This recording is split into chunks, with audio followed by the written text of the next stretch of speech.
Hello, everyone. It's Michael Jaco with Unleashing Intuition Secrets. Illuminati expert Leo Zagami with us once again, best-selling author. It seems like every time you come on my show, your books go bestseller again. It's great. Yeah, absolutely. This book, it's going very well. I guess we are living now at the center of this whole Epstein drama. And Wow. so there is a lot of controversy surrounding it. And we have a deadline, which is approaching the 19th of December. So let's see if it's a nothing burger or we're going to have a lot of stuff which is redacted or what. Let's see. It's definitely interesting to see, by the way.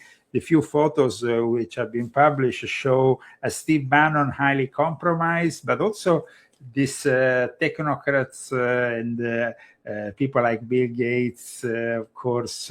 We have also Richard Branson, many others. But I mean, aside from the few photos that were shown, which a lot of people are commenting on, saying this and that already about it, but we still don't have really the context for. I would say that the reality of these files will be seen in the way they are redacted. How many black marks we're gonna see on them, So let's hope not too many. Yeah, no kidding. Mm-hmm. But I think we're going to see some fireworks, like you said. It's getting to that point, and they'll make them happen because they've been trying to force things that really aren't there. So it remains to be seen, what's going to come out of this.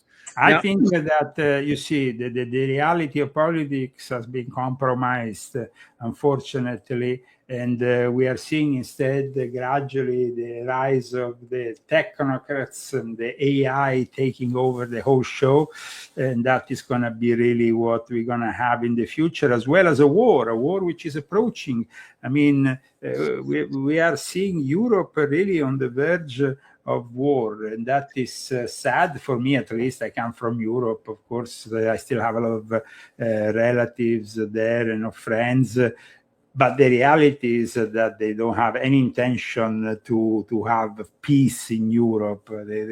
They seem to have this whole political class which is built on failures, on people who are failures, because nobody likes Macron, nobody likes Merz, nobody likes even if we go in the UK, Starmer, nobody likes anybody in Europe. So it's obvious that maybe they need a war to have some kind of unity and some kind of relevance, because that's what's happening with Europe in a world that sees the major powers like America and China really playing their own game, the Sino-Russian alliance against America. That is really where the power is, and that's why I'm a little bit upset with Venezuela and what is happening in Venezuela, because I know that if it gets to become a war, it's going to be much worse than we saw in Vietnam or in Afghanistan. Yeah, I think we're definitely heading that direction. When I was at SEAL Team 6, we were already planning, and this was 35 years ago, we were already starting to plan Venezuela. And so it's coming to a head. Now, I don't think it's just going to be Venezuela. I think it'll be Colombia. I think it will be Mexico, probably Brazil, because that's where all the drug trafficking is coming from. And it's going to engulf a lot of those countries. Yeah, and we know that, of course, this is going to make happy the military-industrial complex in this never-ending necessity for continuous warfare. Yeah. But the fact is that we are also a bankrupt country which doesn't need another war. So it's pretty upsetting. However, we have outlined a few of today's subjects. We have, of course, the Mandani trans rabbi. Everybody's talking about, that I've been discussing this trans rabbi for a long time, because it is really part of what I described in this book, a part of this reformulating Judaism in the light of more progressive doctrines. Now, a lot of people think that we can find those progressive doctrines only on so-called Reform Judaism, which, by the way, covers nearly 80% of the synagogues in this country. But this guy here is actually the product of Reconstructionist Judaism. Now, there are so many of these different forms of Judaism that gets confusing. However, the guy has an Orthodox background. He was very much a traditional Orthodox Hasidic rabbi until he understood he no longer wanted to be married, and he suddenly wanted to be a woman, and then he went into this form of Judaism which embraces now even transsexual rabbis or women rabbis, which are of course also embraced by Reform Judaism. All forms of religion seem to be really going astray in one way or another. The Pope has the transsexual guested there for a special lunch at the Vatican, and then you have the transsexual nominated by Mamdani as one of the I mean, it's like the world is going crazy, and it seems like everybody it's obviously satanic. It's like God.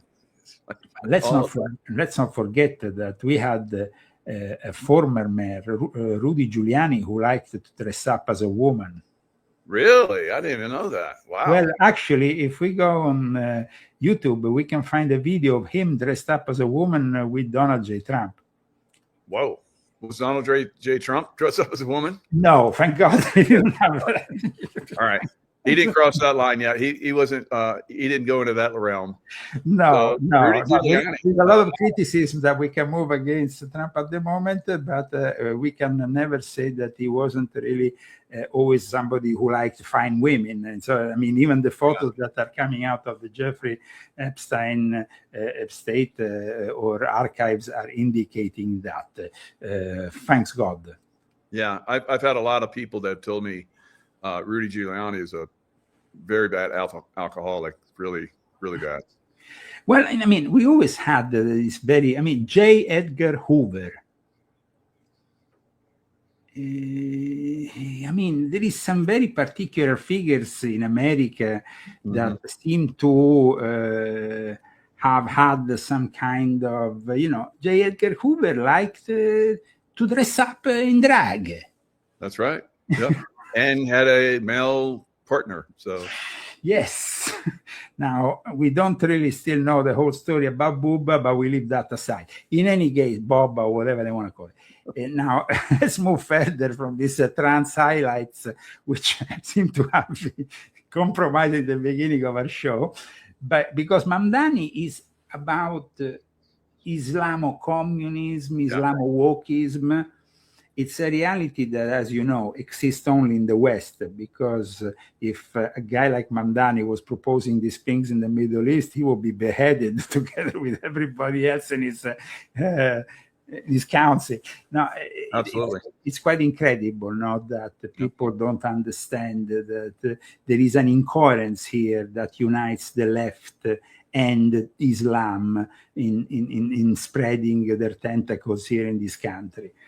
However, the thing is that Islam is spreading their tentacles even with the Republican Party. Let's not forget that Trump just not so long ago put a red carpet for a president of Syria who is a former terrorist, and now we have ISIS suddenly on the attack, killing American soldiers in Syria. Guys, I mean, come on. I just indicate at this point, volume 10 of my confessions, which will explain you that this is a charade, and that if they are taking out of the closet, if we want to then still stay with this kind of language, the whole ISIS thing, ISIS was created by Barack Hussein Obama. We had people like McCain, Clinton.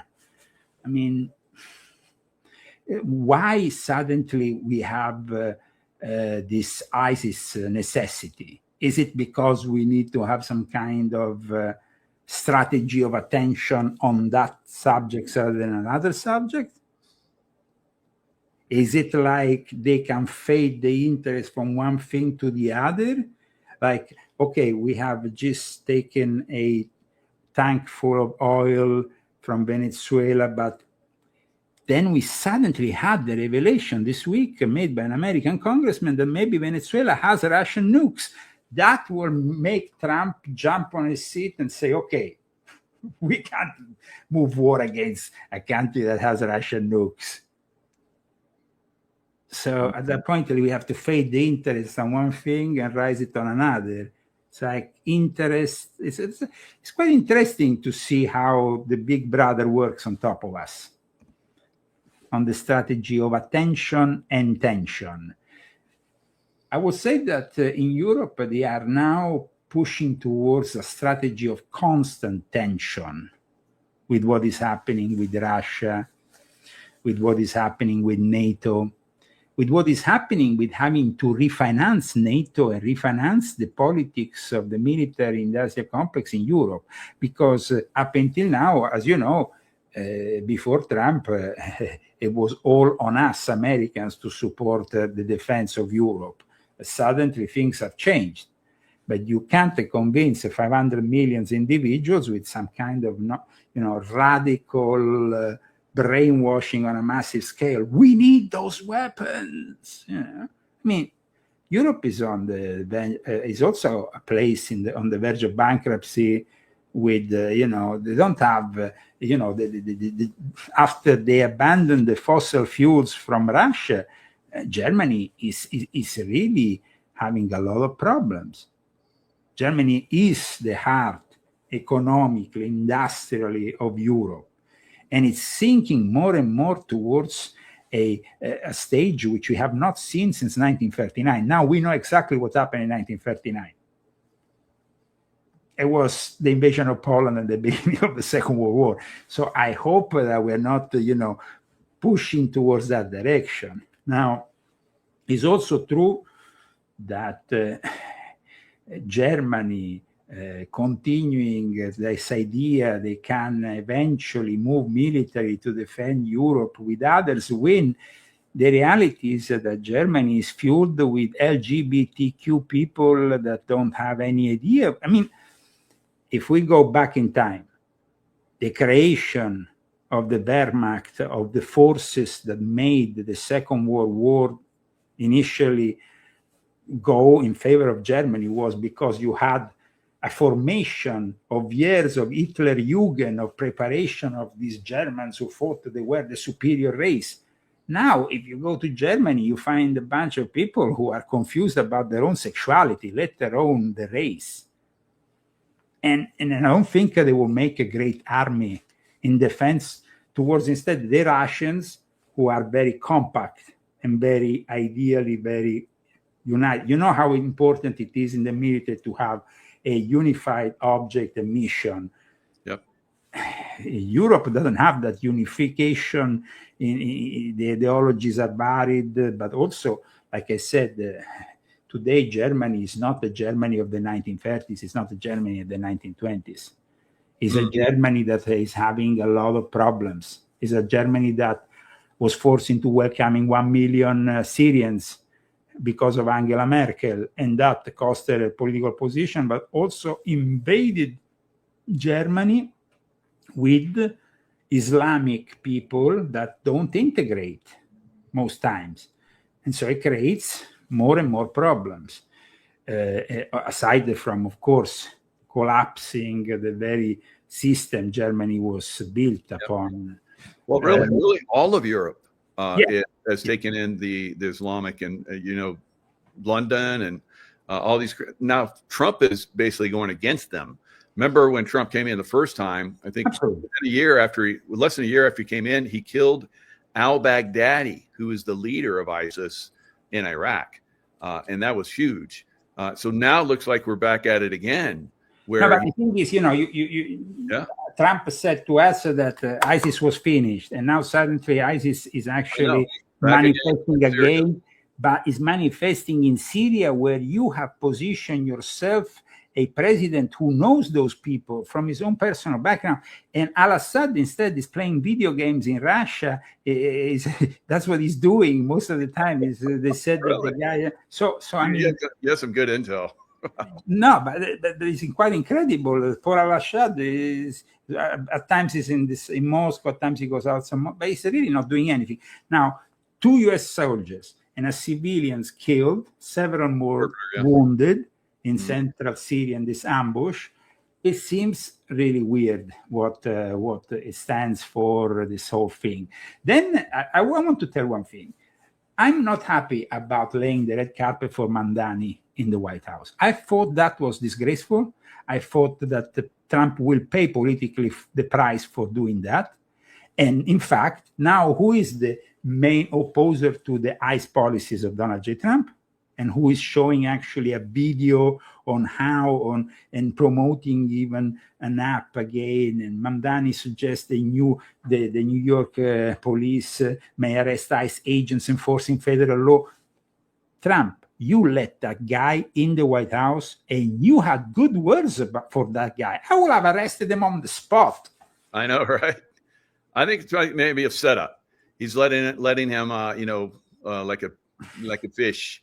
He's letting him run. He's going to like yank the line, and so we'll see.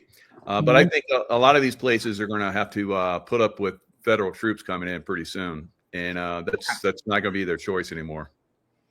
Yeah, but then federal troops that seem in a way to help Palantir and the rise of the AI dictatorship and cyber Satan state.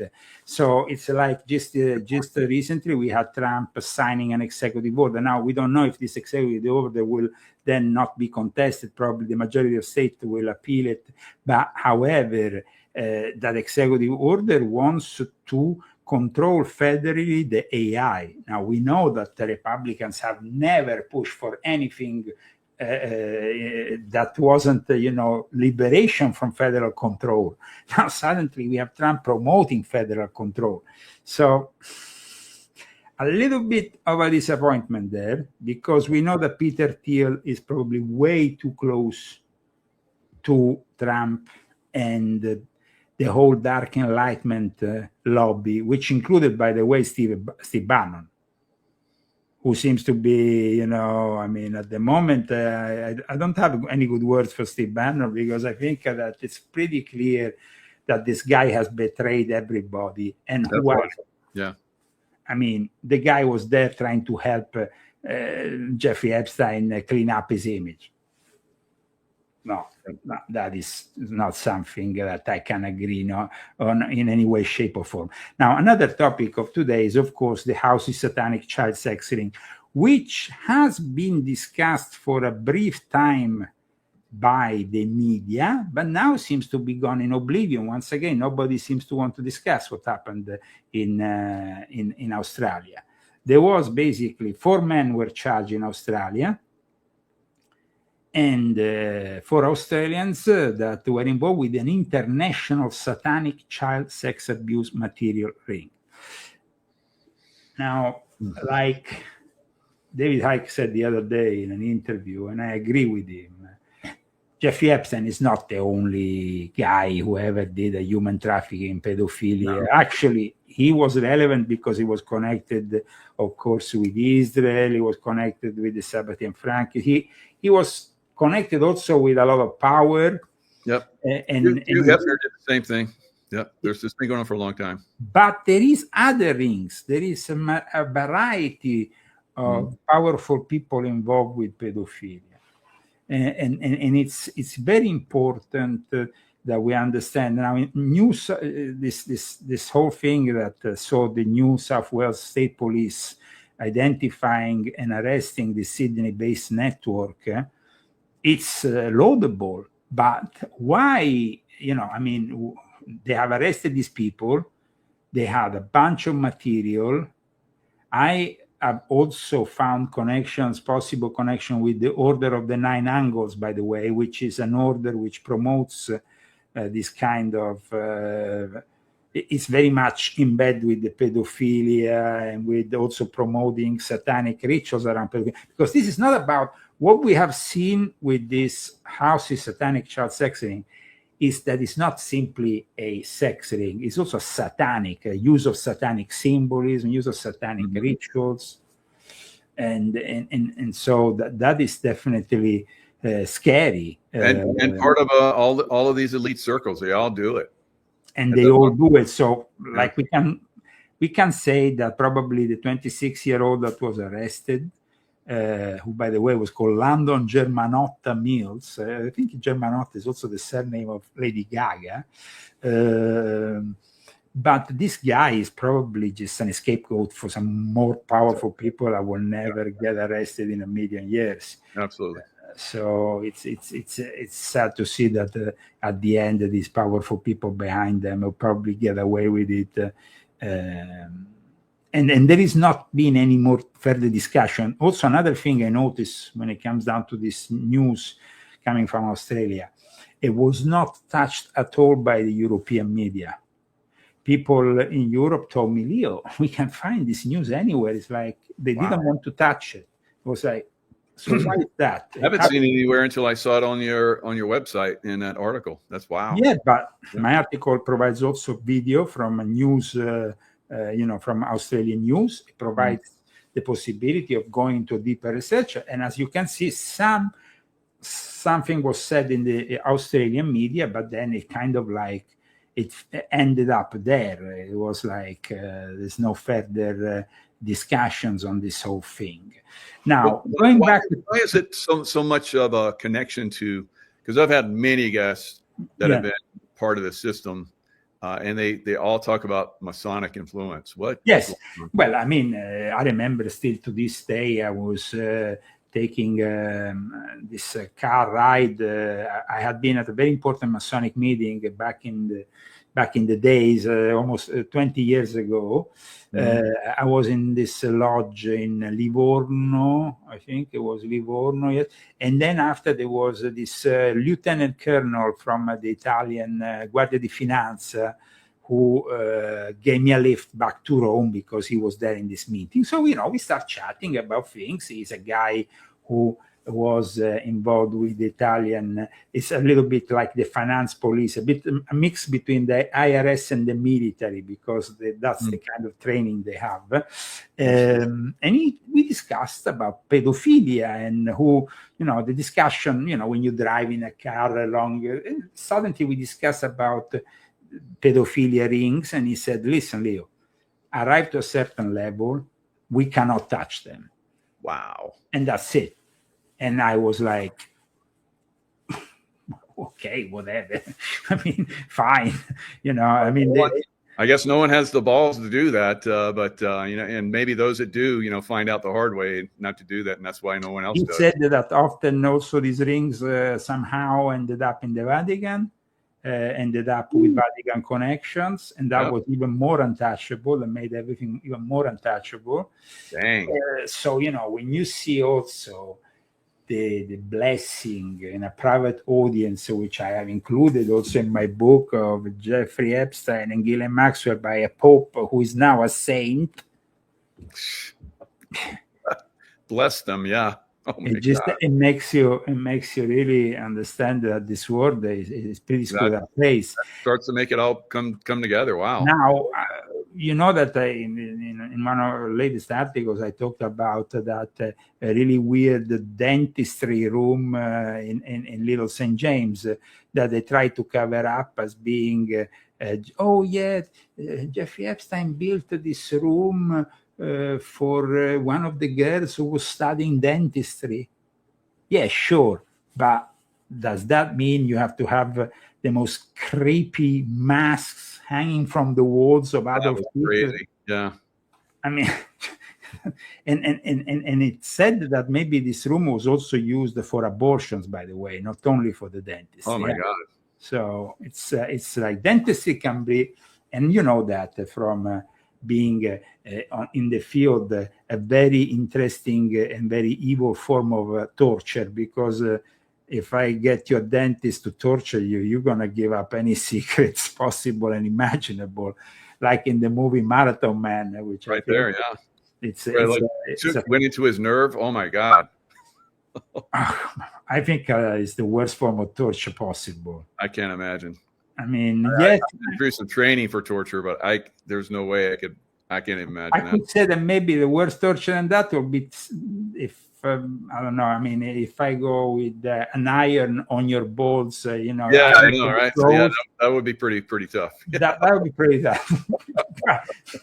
I think this is cutting one of them off or something. It's like, yeah, that would be over the top.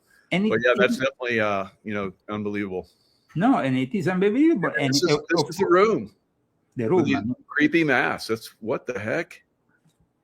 And it's like I was earlier on my show saying I find it really weird to believe that Alex seems to seems to think that this is a hoax by the Democratic Party. I mean, hoax of what? What is the hoax here, guys? Yeah, I know. See, misdirecting, probably, you know, maybe he's got some people that are puppeting him. Yeah, I mean, of course, everybody wants, you know, to go with a narrative that fits their own agenda. Yeah. But here, guys, as truth seekers, as truth tellers, we have to be completely honest. Just truth, period. Truth. That's it. That's it. The truth at times might hurt you. And I'm sure that in 2025 probably will be known as the year of the great disappointments. Yeah. Heading towards a year 2026 that we probably a turning point towards the worst, with the advancement of robotics to a level which Europol, in a report, has said that they are preparing for riots in Europe. So when they are already preparing for the next stage, when the workload is passed on to the robots, the people are given the universal basic income, but those people will become majorly unsatisfied, and then they will go in the street and riot, and they will not find any police. They will find RoboCops there. Oh, yeah. that they won't be able to get through them. No. Yeah, that's... Watch the movie RoboCop. That's whoa. But you know, I think I just saw this one video where this woman was saying that all of the stars and, you know, music industry, they're all leaning down like ridiculously. I mean, very, very lean, to the point where it's like it looks, you know, unhealthy. And that's part of. And her idea was that they're preparing the population to be able to handle starvation. I'm like, wow, because, you know, they're influencers, Hollywood. Well, let's not forget that not only they are influencers, but Hollywood is also hardly hit by the AI development that is really gonna influence a lot. There is a creative takeover. I mean, there has been people now in the guild that creates, for example, the cartoons for Disney, that is investing over $1 billion on OpenAI and all that, that they are, you know, pointing out the fact that OpenAI, just as any other form of artificial intelligence, takes from what was done creatively by human people, but then doesn't recognize necessarily what these people have done when they develop the ultimate product. So you are going to have a lot of new products generated by the AI, but you're going to have those guys who originally were the content creators, if you want to call them this way, never recognized and never paid for that. So it is a moment in which, like you stated just a moment ago, they are bowing down, but because of necessity, they will be probably inclined to do anything that pay their bills soon. Because in 10 years from now, Hollywood will be probably fueled by AI-generated actors. Exactly. They're all going to be gone, just AI. And maybe that's part of what they're doing too, to get you used to like these plastic-looking people that are, you know, don't seem real anymore. Yeah, well, yeah, definitely it doesn't make sense to use plastic-looking people, especially medieval movies based on medieval times, or times in which, of course, there was no plastic surgery, so it makes it ridiculous. You know, when I see a Netflix series where everybody is kind of injected to the extreme of looking ridiculous, it doesn't make any sense, because it doesn't respect the historical context, you know. But Having said that, I think you've been talking about this for quite some time, all the way back to, I was just looking through the books. I turned Volume 8, for example, Volume 7. Volume 8. Yeah, Volume 8. You're even talking about it.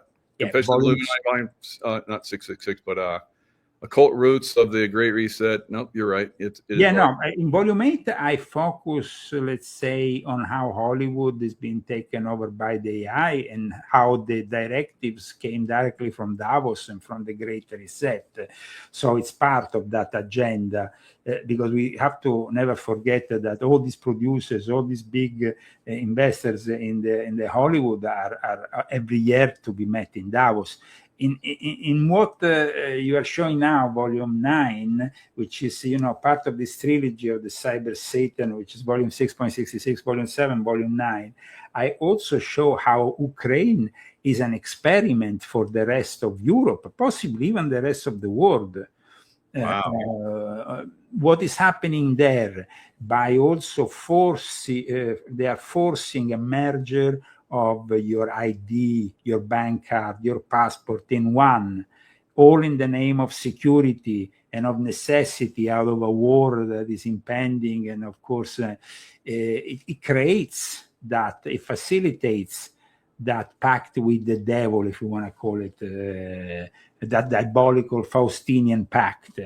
So now, this one was probably one of the most enlightening for me, because I had many questions after having served in the Middle East, in the SEAL teams and in the CIA. I was like, what is going on here? For a lot, every place seemed to be different. And I spent some time in Beirut, where we can talk about this in a second, where the Pope was. And Beirut was like a complete dichotomy. You could see the Christian side, which was, I believe, the most beautiful church bells. I was there during Christmas, the Christmas lights, best I've ever seen anywhere in the world. And then if it was right next to a Muslim area, the Muslim community looked like total, excuse my French, but shit town. But, and right next to where this Muslim, extreme poverty town was, if there was a mosque, it was burned and there was no one there anymore. For like a cathedral, gone, burned, no one there anymore. So they were slowly encroaching, taking over all of, and I think you mentioned it in one of your articles, how it's down to 30% Christian now. At one time, it was like over 50%. When I was there, it was probably 50%, but that was about a decade ago. So crazy.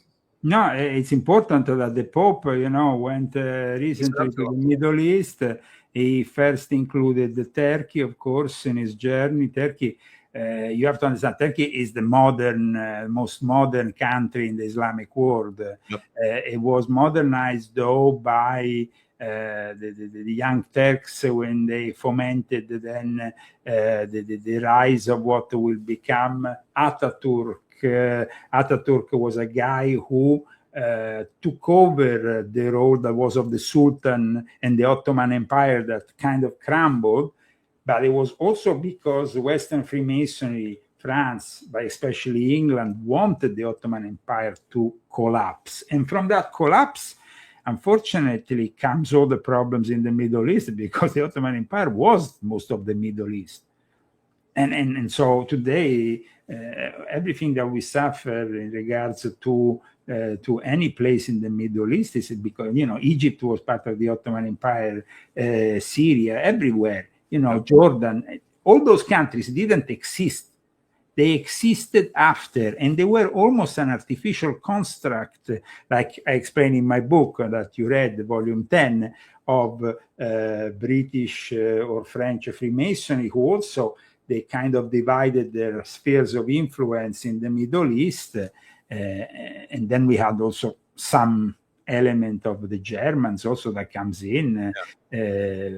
But it was also connected to the Dogme, the Sabbateans, these heretical Jews that had become Muslims in 1666 with the Shabbatai Zevi, which I discuss also in my book, because the Sabbatean Frankists, the most powerful Jewish, originates from the Ottoman Empire and then moves into the more Eastern European setup, where then we find, of course, the ancestors of both Jeffrey Epstein and Ghislaine Maxwell, and all those people, like, for example, Woody Allen, or the other people that we find hanging out with Jeffrey Epstein, Dershowitz, who is no saint for sure, who even tried, like I explained in my book, when he was interviewed last summer, to justify, no, the girls were only 16, or they were only... There is really... they always love to try to justify themselves when pedophilia cannot be justified in any way, shape, or form. That's about it. However, in the Middle East, as you know, as well as in the Far East, there is a tendency at times to get these girls to marry very, very young. And now we, unfortunately, have already in countries like Great Britain, because the Sharia is arriving together with this massive Islamic presence, we have the acceptance of young girls' marriages with the younger, even here in America. It's pretty shocking. You saw it yourself in countries like Afghanistan or whatnot. I mean, or Iraq or other countries. 13, 14 years old. Yeah. And the girls wanted it. For most of them, they wanted to get away from their families, and that was the way they were going to get their freedom, or at least that's what they thought.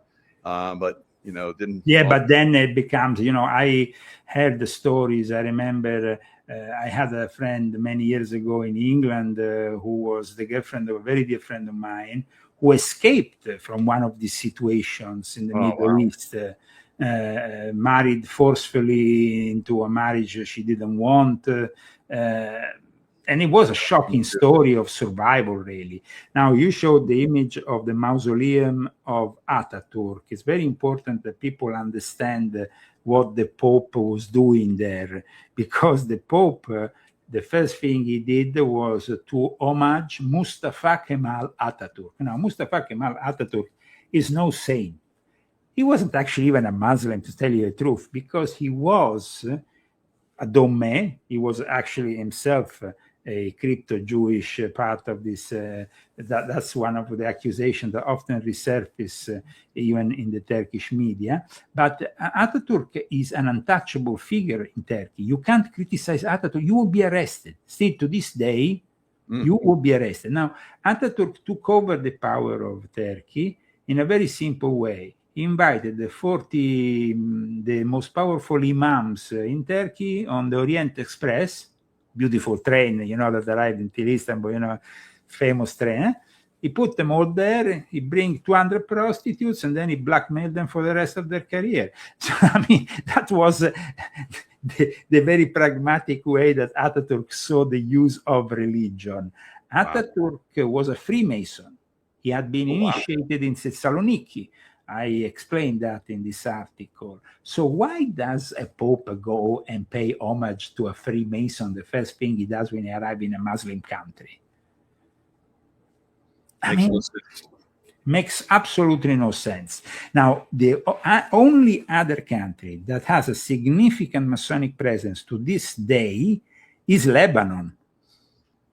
So he goes from Turkey, who has a very significant Masonic presence, from Turkey to Lebanon, from a Turkey which has both forms of traditional Freemasonry connected to the United Lodge of England, as well as more progressive Freemason with the Turkish Liberal Grand Lodge, which is connected to the Grand Orient of France.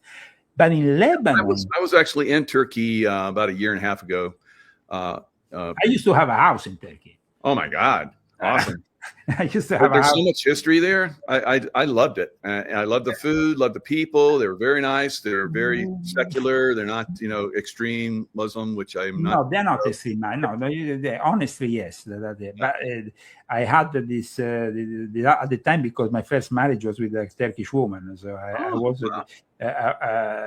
was there and near Alanya, Antalya, those areas. I had this villa back in the days, but the thing, there you are talking about rather close to the Syrian border, because it's like 200 kilometers, I think, from the Syrian border, I guess, at that point.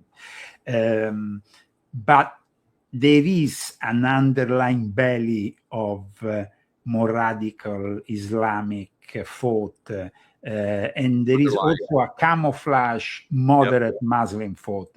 It might present, it might present to you, they present themselves like moderate, but in reality they are not. I could see that, because I see what was left of Christian churches, and there weren't very many. Constantinople, it was like, the capital of Christianity at one time, I think. And so all the Christian churches were walled up. They had guards, and you could tell they didn't get out of line, because the Muslims would have probably burned them down, which again, I saw some burn down churches and cathedrals. Well, the thing that shocked a lot of people was that the Pope didn't really go and visit what is defined as the most important center back in the days. You have, of course, the Blue Mosque, but you have the Hagia Sophia. The Hagia Sophia, and that is they've given it back now. That's great. The unique blend of Christian Islamic histories giving it back is actually nowadays being used more as a mosque than it's gonna ever be as a church. Right across from it is a huge mosque. But as far as they let you go in and visit it, and they've but that's some plaster off the angels and Christian motifs on the walls. Let's say that it was the intent of Ataturk to secularize this whole building, to have a more kind of a museum approach. But now with Erdogan, you have a return to a more religious approach. So that's what I'm saying. They might look moderate, but there is an underlying belly of fundamentalists that is creeping back in, as they would like to be the new Ottoman Empire, so to speak. Because they're supporting Hamas. They support Hamas. They support, of course, that is pretty clear. There, they are very anti-Israel, and they are very much. But then you have the photo that you are showing, which is in Lebanon. Is actually the crazy thing is that the Pope passed basically in front of the headquarters of Hezbollah. Hezbollah is Shia. Now, the majority of Muslims in Turkey is Sunni, when instead in Lebanon is Shia. But also in Lebanon, you have a presence of Freemasons, and of Freemasons of all the obediences and of all the traditions. Even Italian lodges were established in Lebanon, because, as you know, there was a presence also of the Italian soldiers, as well as so it is a country which really tolerates Freemasonry, which at the moment is not tolerated in any other Middle Eastern country. In Egypt, officially Freemasonry is not tolerated. Or you go to, you have, of course, Freemasonry in Jordan, because you have even the king of Freemasons. But officially, even the in Morocco, I guess you have Freemasonry, which is a little bit more. But the Middle East is built, like I explained in Volume 10 of my Confessions, on a belief that Freemasonry is inherently Zionist and connected to Israel, and so for that reason is always being persecuted. Now, how true is that accusation? We could discuss it and debate it. But the Pope that goes there and, of course, is passing in front of the headquarters of Hezbollah means simply one thing, that this whole fundamentalist lot of people, being either Hamas or Hezbollah, so being either Sunni or Shia, they are all in bed with the Pope for the one world religion, because that is really what Pope Francis started and what they are continuing to promote and what he's trying to promote here. So another interesting information that I can give you instead regarding the Pope, and this is a very interesting information that I can maybe pass on the screen. We can maybe show it to your audience. Let me share it from my side. Is this here. Chef in homosexual marriage to oversee new restaurant at Castel Gandolfo. Now, we know that the Pope... we can't get the sex trafficking, but we can get the headline for homosexual marriage. Yeah, that's fine. I mean, we know that, for example, the Pope is passing more and more time in Castel Gandolfo. Now, Castel Gandolfo is a bit outside of Rome. It's usually the summer residence, but for some reason, Pope Francis never used it. Ratzinger was temporarily isolated there when he gave up his papacy. Castel Gandolfo, which some people refer to as Gandolf Castle, is the place surrounded by the Satanists. It's there, which I describe also in articles you can find on my site. It's been historically connected to Satanism because it also has an ancient history, the whole area there.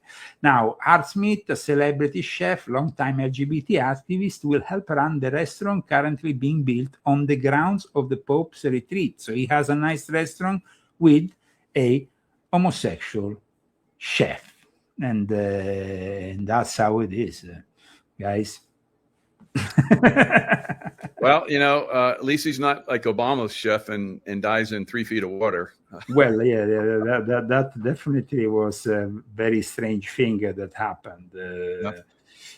But I mean, I would say that every president is compromising one way or another. So Obama, then anybody that touches on the presidency in a way, even Marilyn Monroe ended up in the way she ended. Sure. So I mean, today we are in front of a situation in which a lot of interest is given to Trump and the Epstein files. But let's not forget that maybe too much interest is given to Trump in regards to the Epstein files, because the Epstein files are much more than Trump only. And that is really what maybe should be discussed. I never saw one single journalist ever explaining why the Pope, John Paul II, the future saint, gave audience to Jeffrey Epstein, Ghislaine Maxwell. Nobody. There is a photo that, but nobody gives an explanation. I gave the only explanation in this book, but I tend to think that the media is so controlled these days that they don't even question things that could lead us, to maybe some interesting answers. But that's not really what the media want to do these days, because they are simply parrots to whatever is the agenda that is promoted by their owners of this. The media controlled in every aspect. That's why also we have the whole controversy surrounding IPAC or the financing of the Congress. If that though becomes an issue, you will see like people probably like Newsom will refuse to be financed, because then that will make him more credible. Who knows, The problem here is, Michael, we are facing in a year from now a radical transformation of the Republican Party. And I tell you, that is going to be shocking for most people, but in 1 year from now, it's going to become all more clear. The midterm elections are going to become that turning point. It's going to become that turning point, and it's not going to be for the best for the Republican Party, I think. And at that point, a lot of people that were supporting Trump all the way will, of course, have to think for their own political future and political benefit and maybe, rediscuss the future of the Republican presidency, Republican Party, and of course the future presidency, because we have to understand that I don't see J.D. Vance as being a credible and suitable candidate. I don't know. Yeah, I don't either. So I think everybody's pretty much on the same music. But the alternative, I don't know what's going to be. So we. Yep.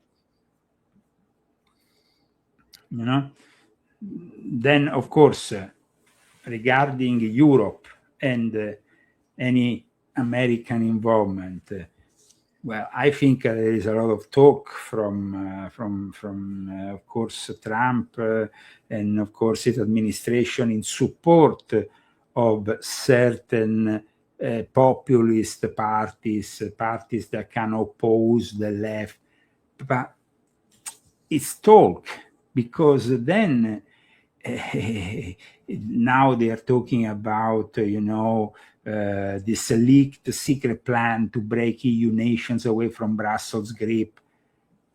Brussels was created by the American intelligence after the Second World War and the Jesuits. They took the French-German acts. I mean, I explained that in volume 12 of my Confessions. As you have read it, you know that I explained exactly what happened. They were basically planning, even before the fall of the Nazis, they were already planning for the future of Europe, right, that France and Germany would be the leading nations of a future unified Europe. And eventually, initially was a community. There was the Treaty of Rome that was signed, in fact, in Rome. And then that led eventually to what we know today as the European Union. But the European Union, then it was also possible thanks to the Bilderberg Club. That also was helped in constructing the Bilderberg Club. But there was also a massive help by the US intelligence. So the fact that Trump will move against Brussels is laughable, because it's us Americans who have created Brussels and the European Union. Yeah. So the European Union is probably going to fall apart, and NATO is on its death legs, I think. But they're still pushing for war, and I don't know if it's going to fall apart, because if we have a military industrial complex here that keeps on selling weapons to them, it doesn't have any interest in getting them to fall apart. Why? Falling apart would mean coming under the control of China or Russia, and they would be the ones selling them their defense weapons. Good point. So I think that there is a lot of talk, a lot of points that are made out of the necessity of propaganda. The Trump administration wants to show, that the national security strategy is towards, defending the traditional Europe. But guys, let me be very sincere, on a personal point of view here. I had to flee Europe in 2019. I asked, after Trump was elected, the help of the American ambassador in Rome, and no help was ever received. I asked them for help after I was the victim of that persecution, political, or freedom of speech that they claim to be defending. I was the president of Italians for Trump, guys. I got here in America in 2019 during the first Trump presidency, also with the help of the Republican Party. I managed to get the right lawyers to finally get my green card, and now I'm an American citizen. So I don't understand here. What is the problem? Why, Leo's, when I saw that this is a charade, when I saw the documents that I finally are in my hands, where I saw Italian generals of the Carabinieri trying to hunt me down through the DOJ here in America. Of course, the DOJ didn't give any permission. But the European police, the Schengen police, through what is known as SERUM, which is an authority that works for the whole of Schengen area, is after me since 2020. So it's telling too many truths. They don't like it. They don't like it. Absolutely. They don't like it. They don't like it because, it's not like small people moving against you. These are big people. When you have a general, moving to try to...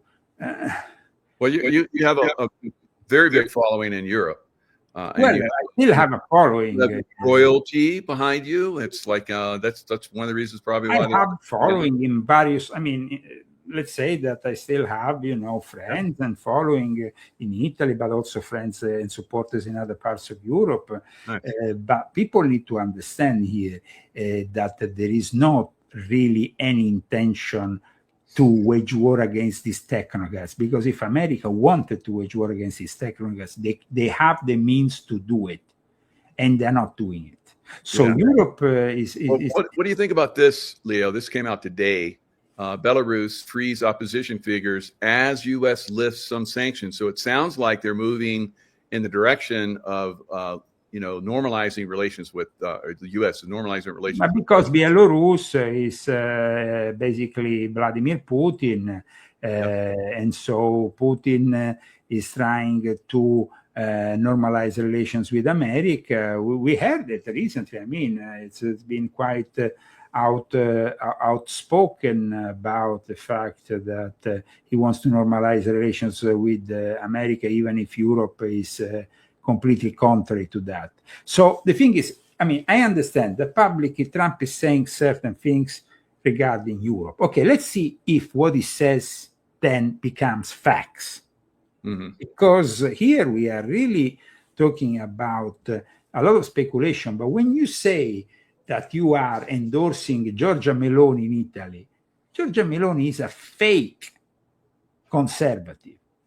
Is a fake conservative who at the moment is carrying on her country, monitored by the president, who is by tradition always a leftist, connected to the what we call the Masso Mafia, which is the Freemasons that connect and control the mafias, Ndrangheta, Cosa Nostra, Camorra. I'm talking about all the various mafias. So the country of Italy is completely corrupt. It's almost like Venezuela. Yeah, well, Trump's going after Venezuela because it's cartel. So, but that is also another thing. Venezuela, Venezuela at the moment doesn't. I mean, let's see if these nukes are real. We know there is already a high level general of the Russian military in place in Venezuela for the last few weeks. We know that. There is at least a couple of hundred Russian elite soldiers ready to train the Venezuelan armed forces there. So these are facts that are already proven. In regards to the drugs, it's an excuse. It's the oil. It's not the drugs. Let's be very honest about it. It's the oil. Of course, we had the whole Renewal and the whole thing about, pushing these gangs that really entered the US and created a lot of damage.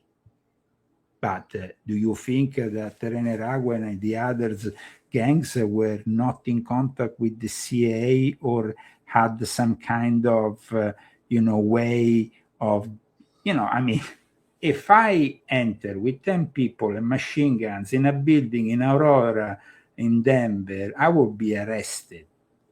These people were untouchable. Who made them untouchable? Yeah. And so there is the corrupt governments. I think Colorado is completely corrupt, and that's going to be changed. But of course, some people are saying Venezuela elections were hijacked. But Venezuela is a banana republic, just like in the typical tradition of South and Central America. And of course, the Maduro is a dictator and is a fraud. And I have no sympathy for Maduro. That's for sure. Maybe that Russian general and all those elite troops there to escort Maduro back to Russia, and they're going to get the $50 million reward. Well, I'm sure that he might end up then like al-Assad from Syria, who is playing video games all day in a nice setup in Russia. But it's more complex with Venezuela because we have seen the intervention of Pope Leo. Pope Leo has intervened directly, criticizing any intervention the United States in Venezuela. That has not happened, to my knowledge, for Syria. And so Pope Leo intervening directly into the discussion. Pope Leo means the Jesuits. The Jesuits are the ones who control South and Central America. Yep. This and week, you have Zelensky and the Pope. Zelensky went to visit the Pope in Castel Gandolfo. Probably there was the gay probably had the gay chef preparing some nice stuff for him. But in any case, Zelensky went to Rome, and that was also another big disappointment. And plus, once again, seeing this charade, Zelensky going there to Giorgia Meloni. Giorgia Meloni say, and Zelensky, I trust that everything will be fine, because it's like Zelensky went to the Pope, guys. Zelensky is waging war against Russia on behalf of the Pope. Now, this might seem shocking for a lot of people, but if you read volume 9 of my Confessions and read the whole history of Ukraine, that is not so shocking, because Ukraine has been artificially constructed as being a national identity since the 1850s initially by secret societies affiliated with Freemasonry, the Illuminati, Germany, Poland, to create this artificial identity of a country who in reality was part of Russia and was Russia. But you see, the interest that other countries had against Russia forged and created this identity, and then it became eventually a country after the fall of the Soviet Union, because in the meantime, during the Soviet Union, the Ukrainians were recognized because, of course, of the influential Ukrainians within the Soviet Union. But having said that, the Ukrainians were always part of Russia. It was simply historically part of Russian history. Now, I just want to show this. Zelensky has a $1 million villa in Italy, so Tuscany. So no, but I would like to show you something even better than that, if you want.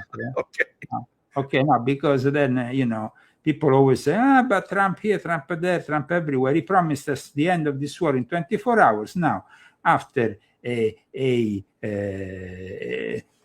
few months, this is the toilet, the golden toilet that the principal collaborator of Zelensky built for himself. I wish I had one. It looks very nice.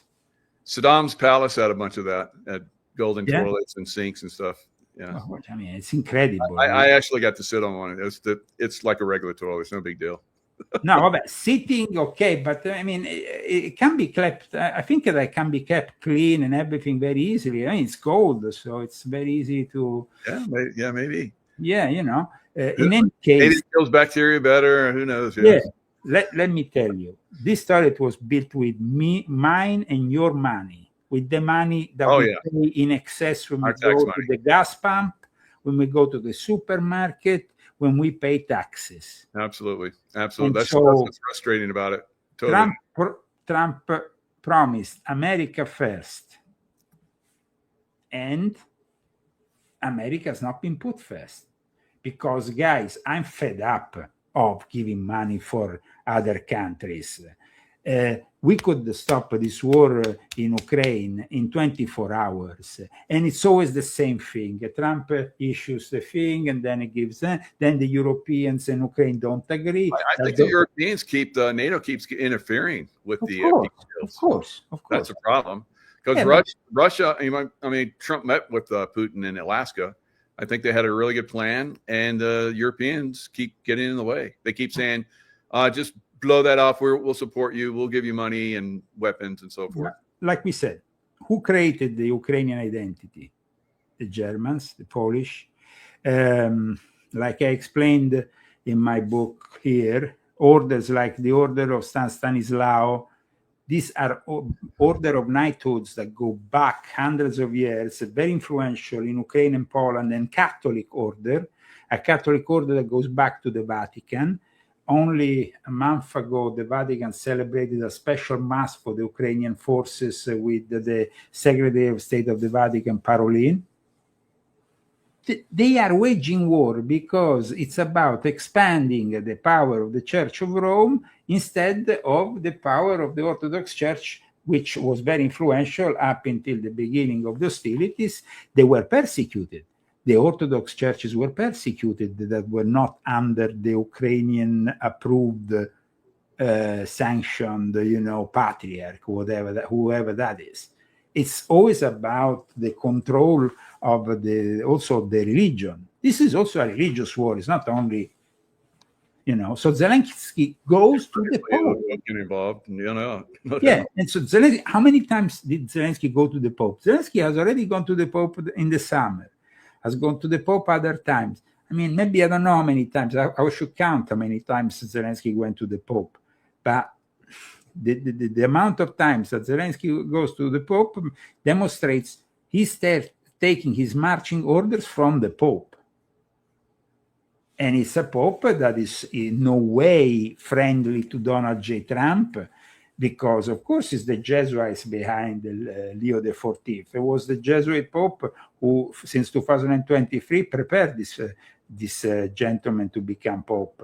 And who is the only guy who told us the name of this Pope before he was elected? Question, Michael.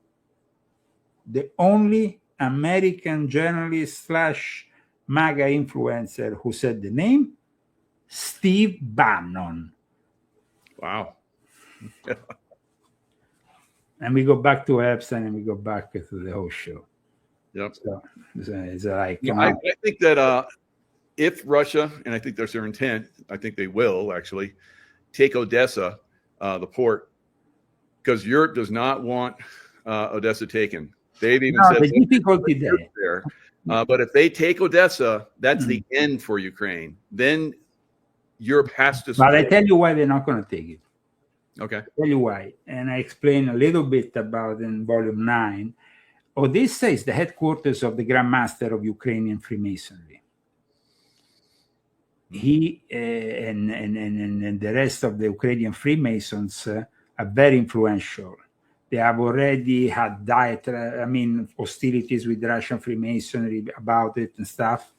But I don't think that in the end the Russians want to go into Odessa, because it's about, when it's Freemasonry and we're talking about, it's another situation that prevails. Yeah. So they could have taken Odessa if they wanted. I think up until now they had many opportunities. They bombed Odessa in various moments, and it is historically over the last couple of days. I've been bombing Odessa quite severely. The people of Odessa are like, the press gangs that are forcing people. They're attacking press gangs. It's I don't know. Maybe there's some kind of a push going in a certain direction there. It sounds like. Well, the push is that basically the war that is manifesting here, it's a war that is going to expand into the rest of Europe. Yeah. Inevitably. Another world war. You think there's going to be another world war? Well, then it depends from who we have in power on this side of the world, and if that person wants to engage, and we as people maybe need to remember that history tends to repeat itself. Initially, we were not directly involved in the Second World War. It took some time to get directly involved. And so not necessarily we might directly be involved from the beginning of the hostilities. But Europe will become that battlefield that might be required by the New World Order in order to then implement the next stage, which will be a much closer one-world government scenario. Yeah. Now, remember when we did that roundtable with Ole Demigard and Juan O'Savin? So Juan O'Savin says it's all about England. England basically still controls us economically here in the United States. What are your thoughts on that?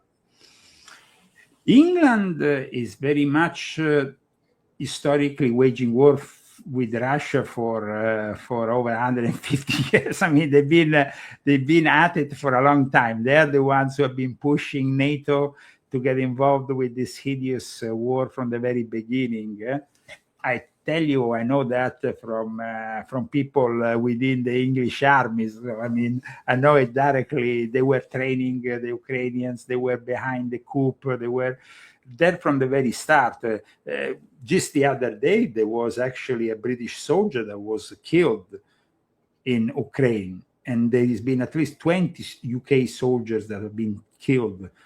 Oh yeah, you know, Portuguese too. I guess there was a group of Portuguese in one of the cities, and they just. But historically, let's say that the English have been fighting the Russians for a very even before they were. Even before they were the Soviet Union, so even when they were the Russian Empire, even if the Tsars were related to the Queen Victoria, there was a relation, but there's always been jealousies and things going on, and so yes, the war has been always there between these two factions. In reality, if you ask me today. Who is really the driving force behind Europe? I would tell you England, but the connection with America, well, it should have been severed in 1776. But there is, of course, some remains of it that might be visible at times.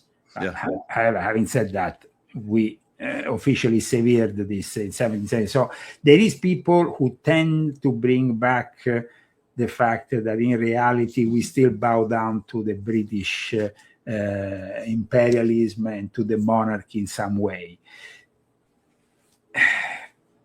When Donald Trump went to King Charles, it didn't really serve the purpose of being contrary to that viewpoint, because I mean, we saw once again the President of America going there, the king, the whole show, blah, blah, blah.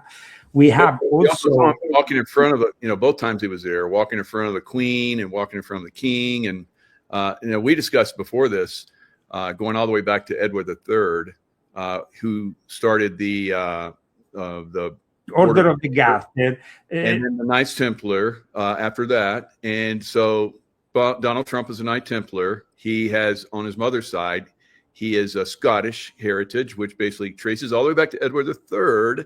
So Edward III started the 100-Year War, and maybe that's why he walks in front of him, because he's like he's a real deal, and they basically usurp. Well, okay, talking about the Order of the Garter, lately we had Prince Andrew, who was kicked out of the Order of the Garter just a couple weeks ago. Here. That was one, the remaining royal titles that were left to him. Because of the Epstein connection. Because always of the Epstein connection. The most the figurehead, they tried to, deflect. It's like, it's just him. It's just him. But there is one thing that very few people know. When you join British Freemasonry, like I did back in the days when I was initiated in the United Lodge of England, there is a specific passage in the ritual that says that this initiation is more than the most noble order of the Garter will ever offer you. Wow. So there is a specific passage that makes you understand that the Freemasons, which of course then in this side of the world are very influential as well as everywhere else, have a special connection. The Red Cross definitely, like, you indicate present in the Order of the Garter, is also the Red Cross of the Knights Templar. So there is definitely that, after the Knights Templars were, it was 1348 when the Order of the Garter came into power. So the Knights Templar had been dismantled officially. Some remains of the Knights Templar had moved to Scotland for protection.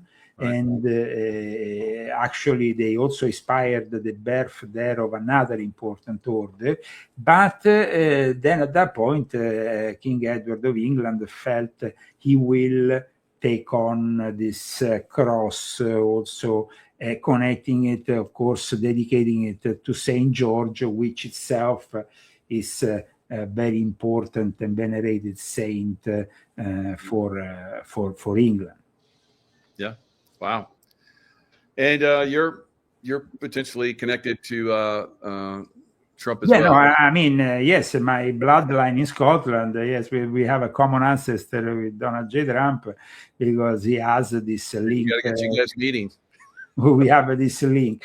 But I think that the problem is that we are assisting, unfortunately, to, when I favor only the elite, but the elite based on the interest this elite can manifest, and rather than the people who voted you. I have some problems with that, because I have more of a Robin Hood also element in my bloodline. No doubt about it.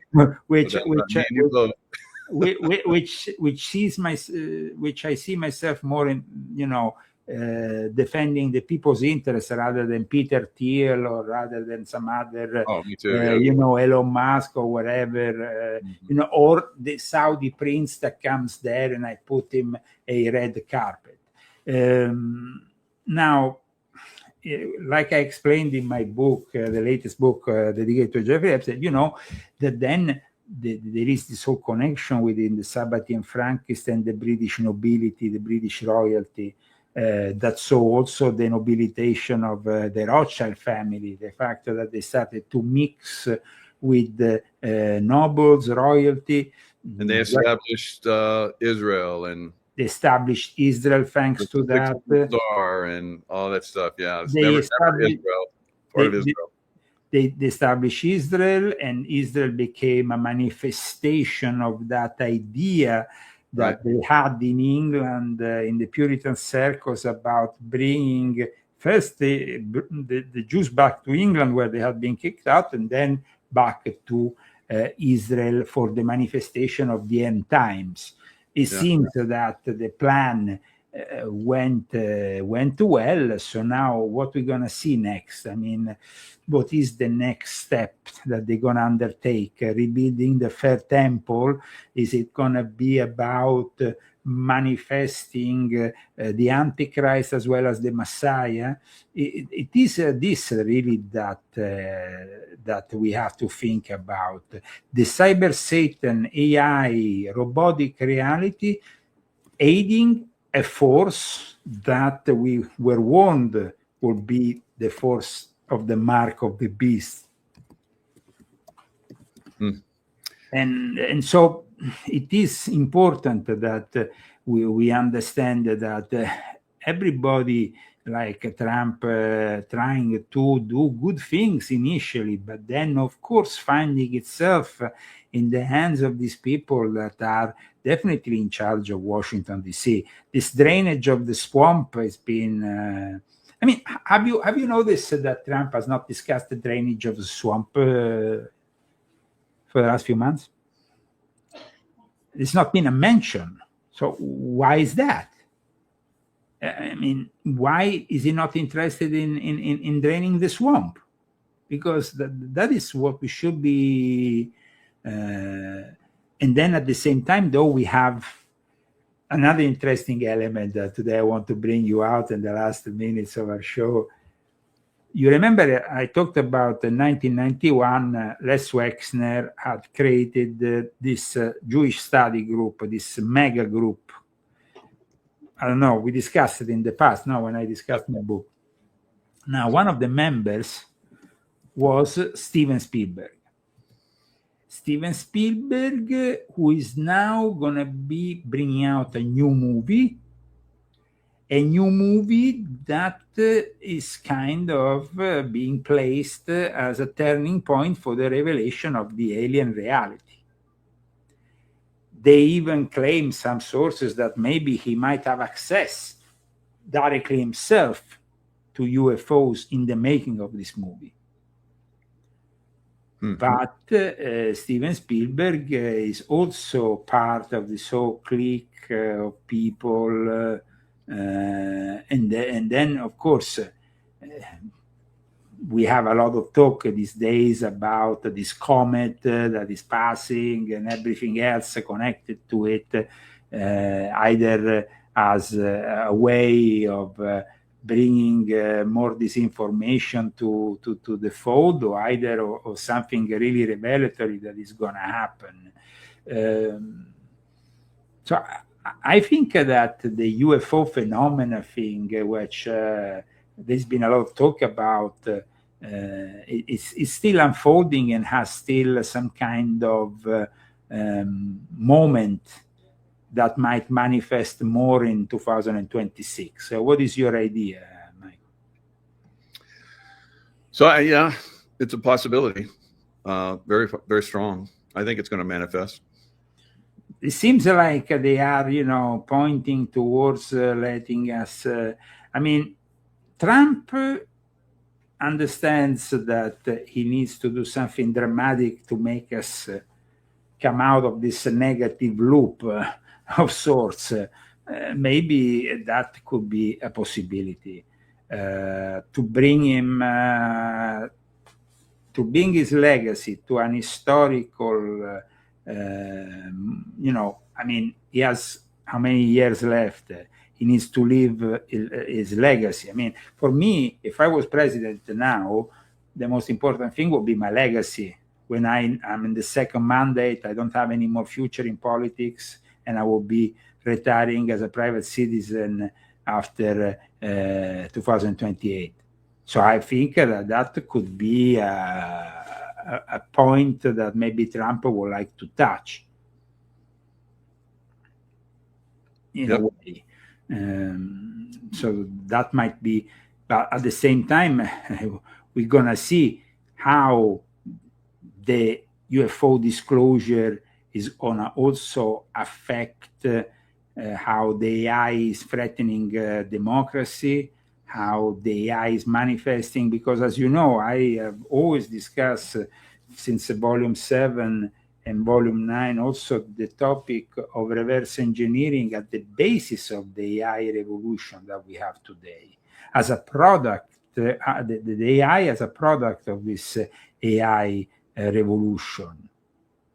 And I think that we need to understand that today, if we are living immersed by this digital prison, is because of that. I have said it in the past, and I'm never gonna. So the fact that today we are living an erosion of the democratic trust and accountability, that we are gonna be flooded by more and more AI and more robotics.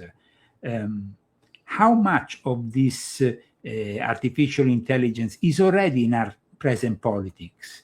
That is what I've been asking myself more and more in the last few weeks, when I see these politicians passing laws, passing this and that. But how many of them nowadays simply go on Open AI or Grok, whatever it's called on X, Twitter, and then formalize, maybe my future law proposal with the AI. Mm-hmm. Even the Microsoft Pilot publicity gets them a lot of insight these days. Today, when we see the Microsoft Pilot publicity on TV, we are seeing and encouraging the humans to use not their brains, but to react with the AI in their hands and saying, okay, we're going to do this, and you're going to do that. So the politician is doing that. But then that means that the AI is taking over the politics. So the AI is running more and more things, and these politicians are going to become simply more and more puppets in the hands of this AI, until at one point, maybe the Americans going to realize that they're spending a lot of money for a bunch of puppets. And at that point, that is going to be the moment in which they're probably going to simply say, okay, let's give our trust to a bunch of, pure council of technocrats, and that is going to become the ultimate dystopian reality of the future, where there's not going to be, 100 senators. It's going to be 10 senators. I think we might get down to that, because the corruption is being exposed on a massive level with these politicians. Seems like all of them are insider trading. They come in with $100,000+ and they leave. And after 4 or 5 years, they have like 15, 25 million in their accounts. People are getting disgusted with it. I think they're all. But in fact, what you're saying is very good because it fits in perfectly also with all this infighting between people of the same parties, or Trump against the Democrats against Trump. Everybody is becoming disillusioned with politics that doesn't deliver really the change that we really want. Politics is becoming the disappointment. Totally, yeah. And so the future then becomes the future where we actually demand the AI to take over. We demand that autocratic element to take over. But at that point, the surveillance, privacy, authoritarian tendencies, which people like Peter Thiel and Palantir are already preparing for us, means that we are all controlled. I mean, in China, they are already working with the AI on a massive level, credit score system.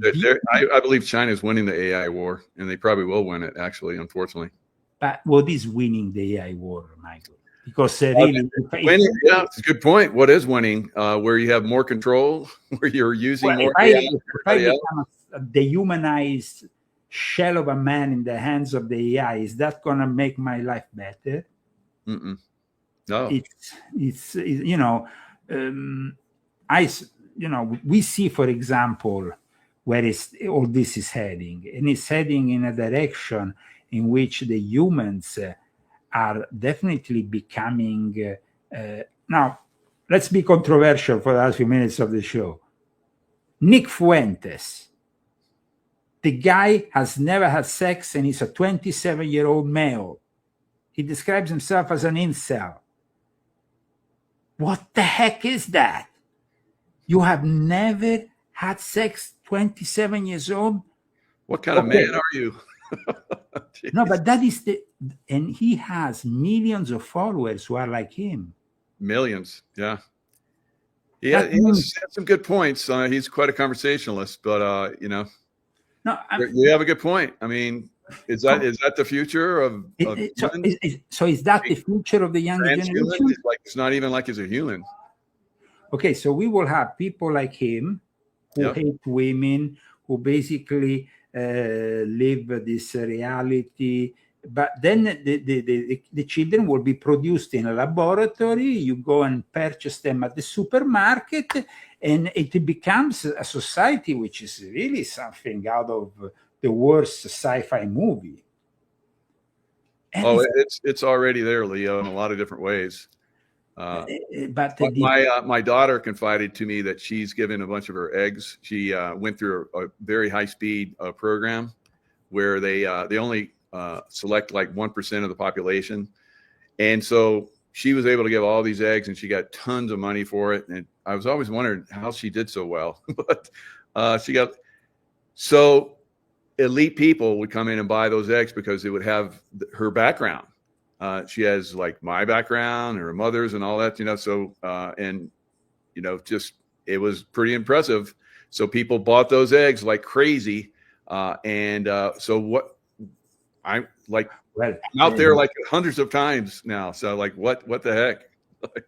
Well, there is also the fact that, for example, there's people who are selling their non-vaccinated sperm for a very high amount because the vaccine also get a lot of money for that. Because of course, compromise, yeah. So that is pretty far out. But I mean, the new generations are becoming less and less social in reality. Yeah. They are social in the virtual world, of course, but in the reality, they are becoming really isolated, and the pandemic has also served this purpose psychologically to completely disrupt the situation. And because the pandemic was artificially created to implement this massive psychological transformation on the youth. And there's very few youth now that even want to have babies. It's very, very, I mean, I look at my family and other families around me. I put this out in shows, and a lot of people responded like, yeah, we have like hardly any, of course there's some families that are like very prolific, thankfully. Well, the families are very prolific, especially are Muslim. Yeah, good point. And, I remember, and this can be the closing point I make today, Monsignor Mario Pieracci, this famous Italian media priest who was my mentor in the Catholic Church and so on, he confessed to me that the Catholic Church was calculating the amount of babies the Muslims had, and that's why they were pushing for a transformation that included Islam, because they said otherwise we would be losing our jobs and our churches were all closed down. Now, that was pretty shocking when he admitted that. It was pretty shocking for me, because he admitted something that I never thought possible. I mean, here we have a Catholic priest, and so, it's not only the Pope Leo with the Islamic dance, it's the Pope Leo knowing very well that he needs to embrace Islam, because Islam is the future of Europe, because they are the only ones who are making food in Europe. There we go. You said it. That's it. And that's the way it is. And they're trying to do it here in America, and President Trump is trying to get them out. So we'll see how successful that is. Or maybe that's not going to happen if you lay the red carpet to the Prince of Saudi Arabia, because and Qatar also gives you a bunch of money.